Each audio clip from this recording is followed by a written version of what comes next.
Hello everyone and welcome back to this Delta Module 1 video series. In this session, we'll be covering Paper 2 Task 1 in full, a task which entails evaluating the effectiveness of a test in a given context. Tests are fundamental to language teaching as they allow us as teachers to diagnose a learner's language level before they join a course, as well as assessing their ability, progress, and overall achievement during and at the end of one. Let's take a look. In Paper 2 Task 1, you're provided with an extract from a test. Said test could be a public examination, for example IELTS, as you can see here from the June 2016 exam. The extract could also be from a commercially produced test, so this could be a progress test that you find in a published coursebook or a coursebook exercise extract, which is the case here in the December 2019 exam. Or thirdly, it might be a teacher-generated test. This is a test created by a teacher or teachers which are specific to their classes or courses at their institution.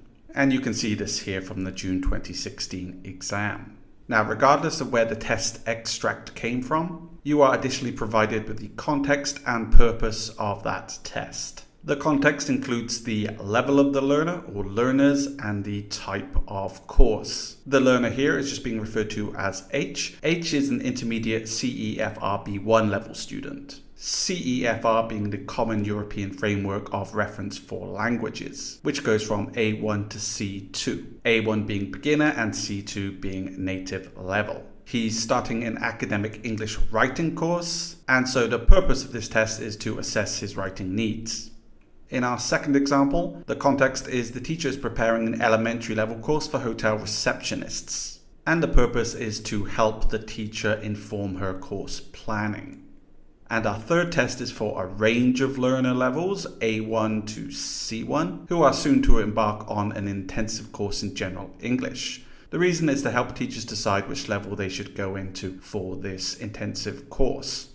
So, what do you need to do? You need to evaluate the effectiveness of the test for the purpose with reference to the context. Evaluating here means making observations about the test, specifically a combination of 6 positive or negative observations.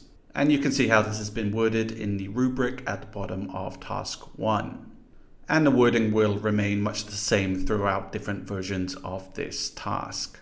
Now, before we start making our observations to evaluate these tests, it's a good idea to do some background and review some key assessment terminology, starting with types of tests. So here we're thinking about when, how, and why learners are tested and the names of those tests. Now, a quick side note that you won't necessarily need to use all or even most of these terms in your evaluations. However, they are useful to be aware of and use when necessary and will invariably crop up in either Task 1 or 2 of Paper 1.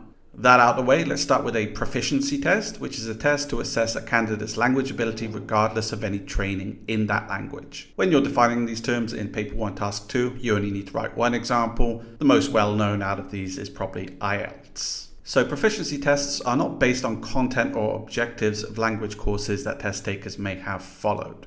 Now you might be thinking that I've taught an IELTS language course before. I've taught several, in fact. Yes, but those courses and the course books are based on the test. The test is not based on those courses. They are primarily based on what candidates have to be able to do to be considered proficient in the language. And examining bodies for proficiency tests are independent of teaching institutions. And so they could be relied upon by potential employers, universities, etc. to make fair comparisons of candidates from different backgrounds.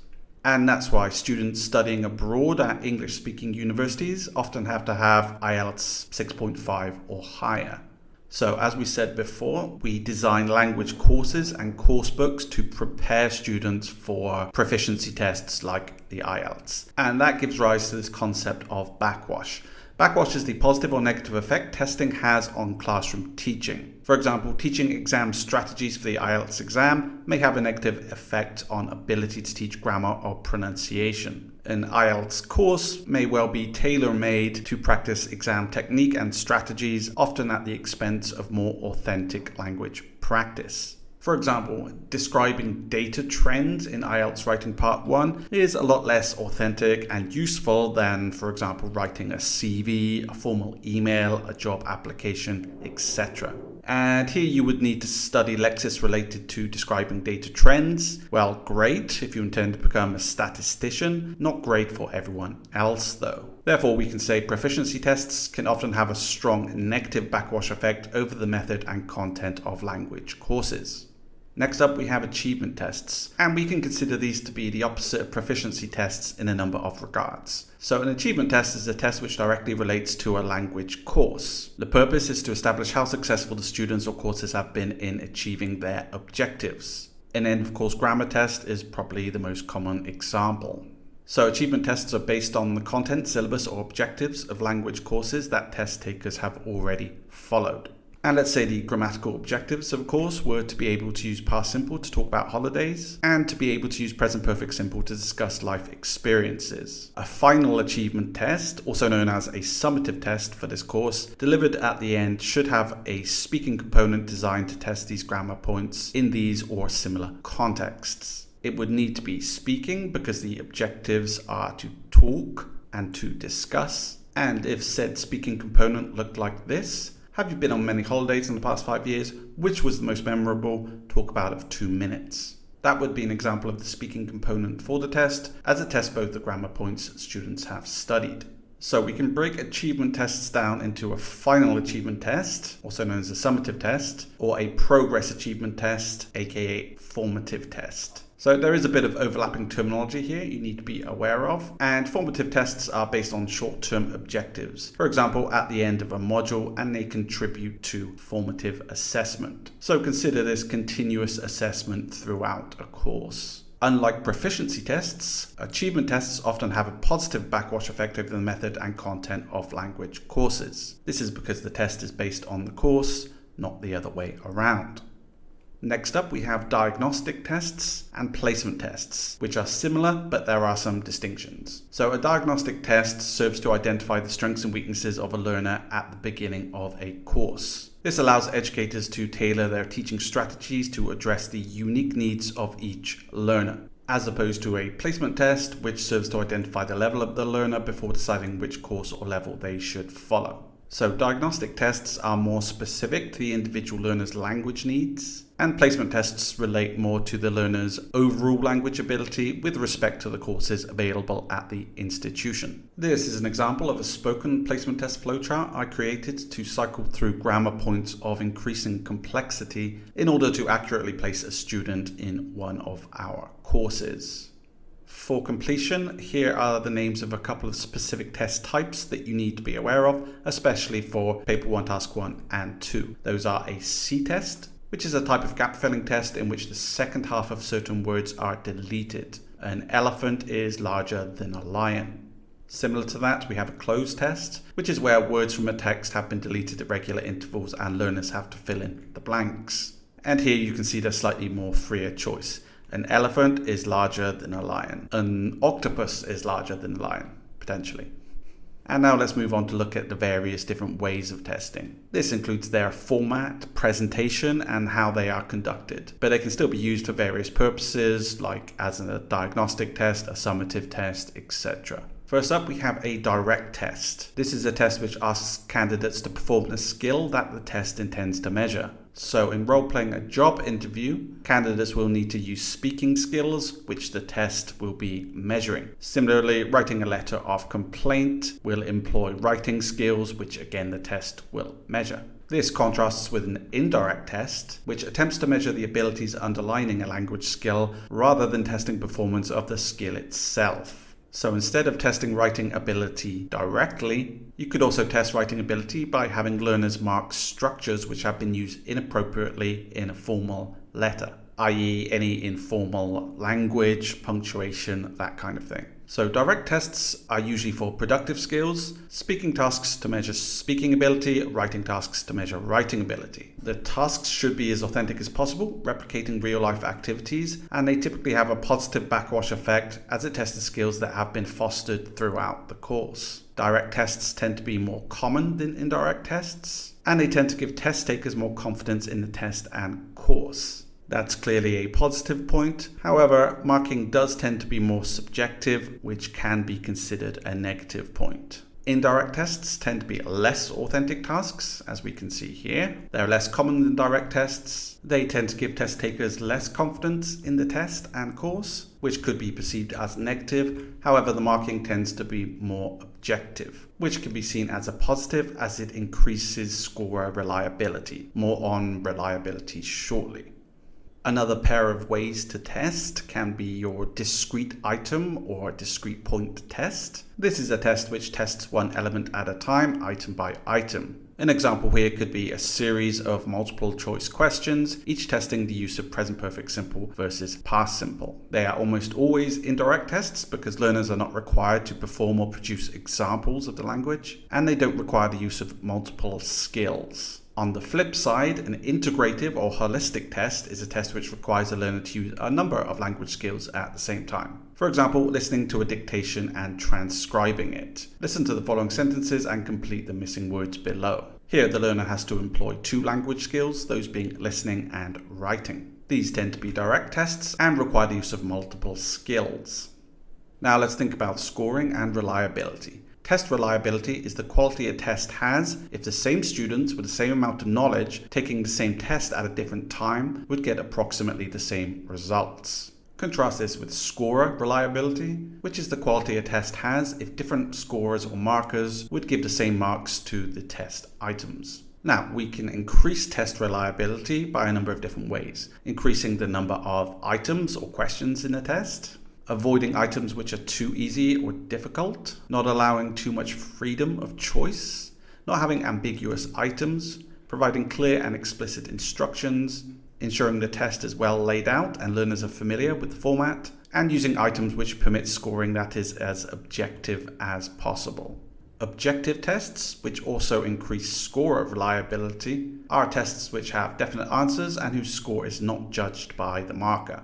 For example, a C test that we looked at earlier, that has high scorer reliability. Conversely, a subjective test does not have definite answers and whose score is judged by the marker, e.g. a writing composition has lower scorer reliability. Here, the only way their marking would be inaccurate would either be via carelessness or following an erroneous answer key written by someone else. Whereas here, judgment is required on the part of the marker, and different markers may have different judgments.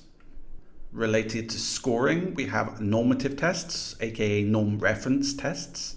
This is a test which compares test takers to each other rather than against external criteria. You can see this in exams like the SAT, where student scores are interpreted relative to the performance of other test takers. And they're often represented as percentiles on a bell curve. For example, you can see this for IQ scores over here. It should also be noticed that delta tends to follow a bell curve, in that the percentages of test takers who achieve a pass, merit, or distinction is relatively consistent over a number of exams. And lastly, we need to discuss test validity. This comes in three flavors. Content validity. This refers to a test testing what it is supposed to test. This helps avoid testing what is easy to test rather than what it is important to test. So, learners having to produce grammar structures which were taught during the course would give a test content validity. For example, if a course's grammatical objectives are past simple forms and the test is a discrete item test on past simple verb forms, this has high content validity. If the test were a spoken interview about personal information, that would have low content validity. You could, however, increase this content validity if some of these questions were about topics like what you did for your last holiday. Then we have face validity. This refers to the extent to which a test appears to either candidates, teachers, or employers to be testing what it says it is testing. So if learners are doing a reading comprehension test, then that should include reading passages followed by comprehension questions. If the test, however, contained extensive questions on vocabulary or grammar, which might seem irrelevant to reading skills, then that test would have low face validity. Low face validity causes doubt amongst the test takers, can reduce confidence and motivation, and negatively affect performance and attitude towards the test. Higher face validity, obviously therefore a positive. And we also have predictive validity. This refers to the degree to which a test can predict candidates' future performance. Achieving the required IELTS score predicts learners' ability to cope with an overseas university course. And it is the academic context of the IELTS exam which contributes to this high predictive validity. For example, in IELTS Part 2, learners need to write discursive essays. In writing Part 1, they need to analyze data trends. The listening tasks are often based on note-taking from lectures, etc. Okay, theory and terminology out the way, and back to our evaluations. So you need to evaluate the effectiveness of the test for the purpose with reference to the context, and these need to be in the form of 6 positive or negative observations. This will net you a maximum of 18 marks, 2 marks for each positive or negative point identified, 1 mark for each application to the learner for that point. And we'll just be referring to observations as points from now on for simplicity. In the real exam, you'll want to aim for around 15 minutes. Only write 6 points in applications because only the first 6 will be marked. And before writing your points, it's a good idea to note the test type so it's clear in your mind throughout. You don't need to do this, but it is advised. So you may have noticed that this has the exact formatting of IELTS Writing Part 2, and the IELTS test is generally considered a proficiency test. However, from the context, we can see it is in fact a diagnostic test. And it's not a placement test because it's addressing an individual student's needs. In the rubric, it's also a good idea to highlight the context and the purpose so this is in the forefront of your mind. So when writing your points, you'll want to consider the following areas. Now, those are a lot of areas to consider, and given the time constraints in the Module 1 exam, it makes sense to consider first those which are the easiest to notice or identify. Test evaluation, as with language analysis, is in the eye of the beholder. However, you may well find direct versus indirect tests to be the most apparent area of observation, so let's start there. Direct is generally considered to be a positive point, indirect negative. Most tests will be direct and therefore tend to give learners confidence in both the test and the course of study. Then we have objective versus subjective marking. As we said before, objective is generally considered to be a positive point since it improves both scorer and test reliability. Subjective is generally considered negative. Now I've grouped the next 4 together. Let's start with appropriateness of content. So does the content relate to the course learners want to study? Does it test the objectives of the course, i.e. does it have content validity? The more applicable, generally a positive. If the course in question were a business course and learners have to talk about their favorite hobbies, clearly that would be a negative as it has low content validity. Appropriateness for the level. Is the wording of the test instructions or the task itself too high or too low for the level of the learner? Giving an IELTS speaking test to an A2 learner, for example, is probably not the best idea. Familiarity of topic. The more familiar, e.g. family, hobbies, travel, then the more accessible it will be to the learner and the more they will have to say or write about it. That is for productive skills, or the more easily they will be able to understand it for receptive skills. For IELTS reading, the topics are often very niche, unfamiliar, and often as dry as an overcooked Thanksgiving turkey. Recent increased yields in agricultural production due to high levels of precipitation in some obscure country you've never heard of. Familiarity of task type. Similarly, if the task type in a test is something like describe differences of 2 pictures with a partner, this is a fairly common spoken information gap activity and so likely will be familiar to the test takers. Our next group of areas is all about clarity. Clarity of instructions, test design, and visuals if there are any. Obviously, if the instructions are clear, concise, and easy to follow, both for teachers and test takers, this would be a positive. Anything unclear or ambiguous would be a negative.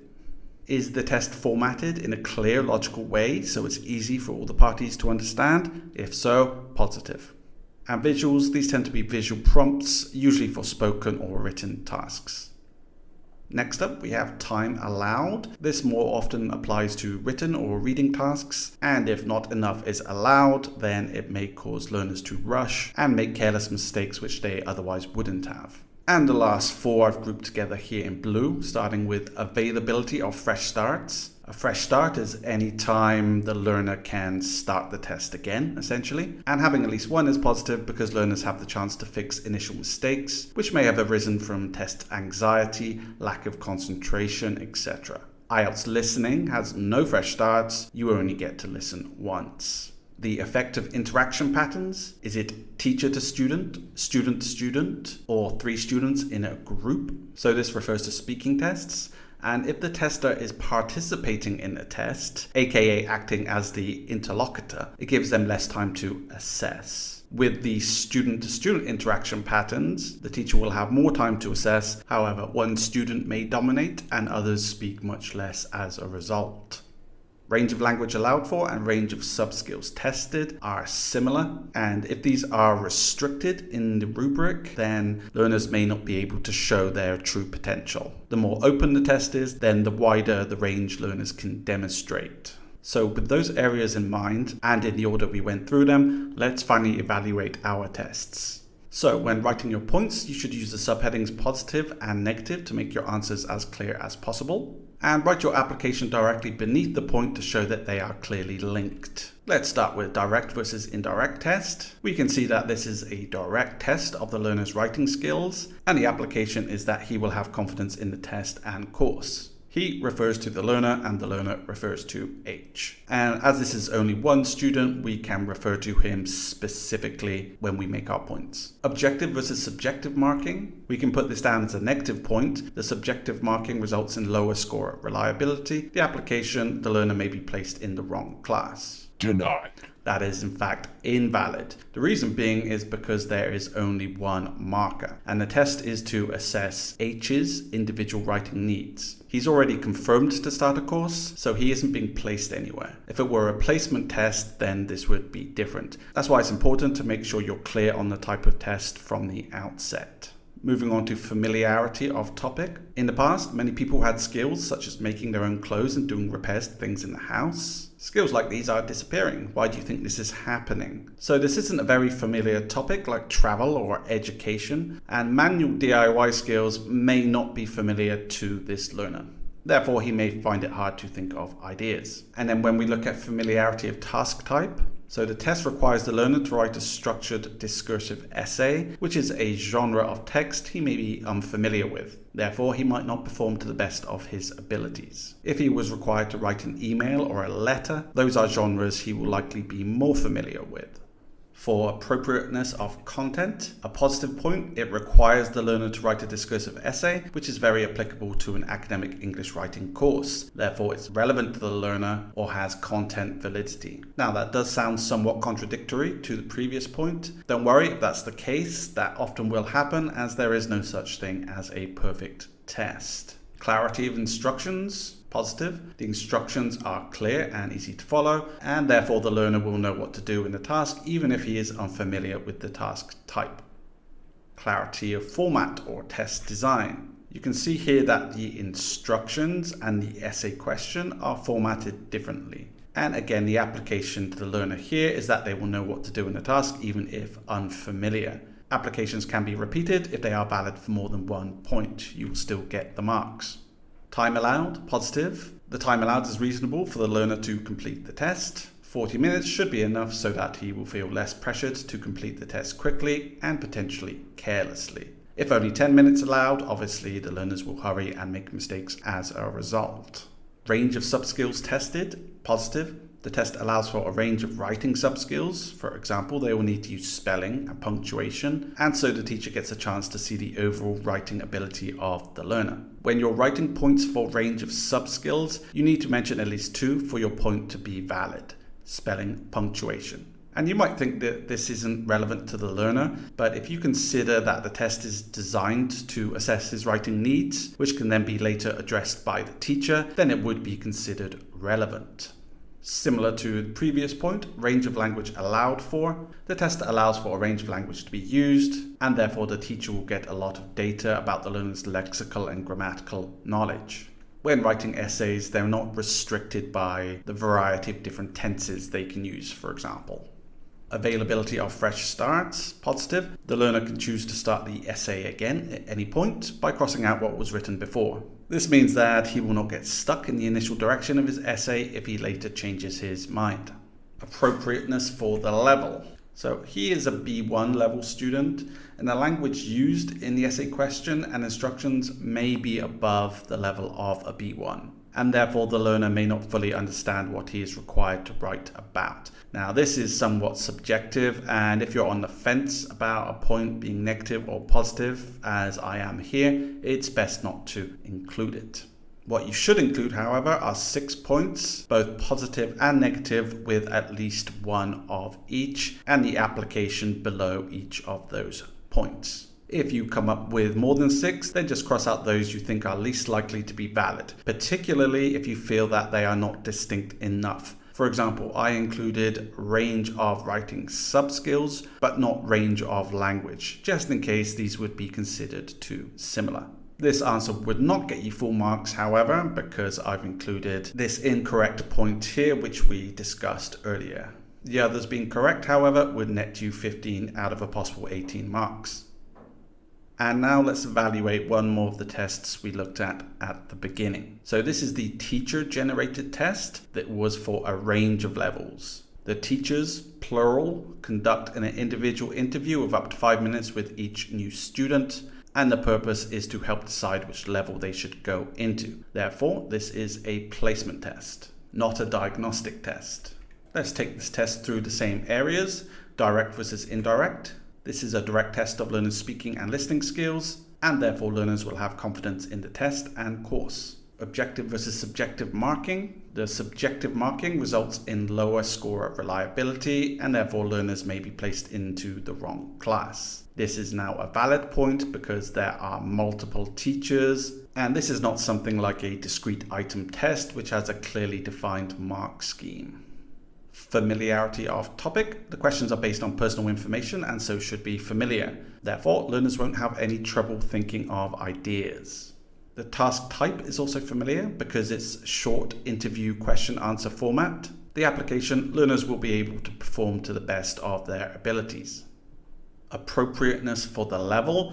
Well, we have multiple levels here, A1 to C1, but we can see the questions here are mostly aimed at lower level learners. This would be a negative since higher level learners may not be able to show their range of speaking ability / grammatical or lexical range. Clarity of format or test design, and it's not clear exactly what questions the teachers should ask since only brief prompts are provided. For example, for H, the question might be, what are your reasons for learning English? Or just simply, why are you learning English? The application, the learners may get questions that are harder to comprehend depending on who the tester is. This, along with subjective marking, also decreases scorer reliability. Clarity of instructions. There are none, at least not to the learners, about how to answer the questions. So they won't know whether they need to just give short answers or whether they are allowed to expand on them should they wish. The time allowed, we have up to 5 minutes with each new student. And this is reasonable for the teachers to ask all the questions and for the learners to provide longer responses if desired. The application, the teachers won't need to rush the questions and learners won't feel pressured to answer quickly or with short responses. Range of subskills tested. The test does not allow for a number of speaking subskills like turn taking or holding the floor, and therefore the teachers may not have a full understanding of the learner's speaking ability. Similarly, the test doesn't allow for a wide range of language to be used, and so the learners won't be able to demonstrate all their lexical grammatical knowledge, and or the teachers will get limited data about that.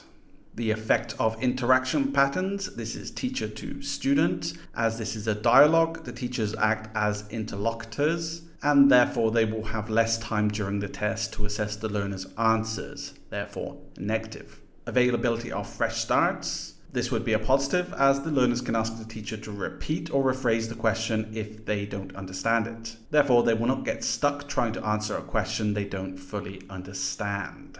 As before, it takes 6 points, at least 1 positive and at least 1 negative, and if they are all correct, you get the full complement of 18 marks.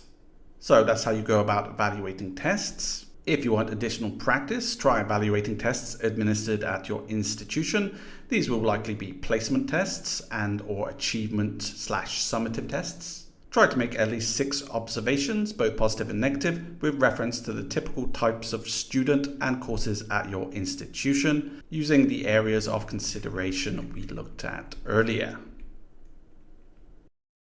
Thank you all for watching. I hope you found the video useful. Good luck in your future test evaluations, and I'll see you in the next one.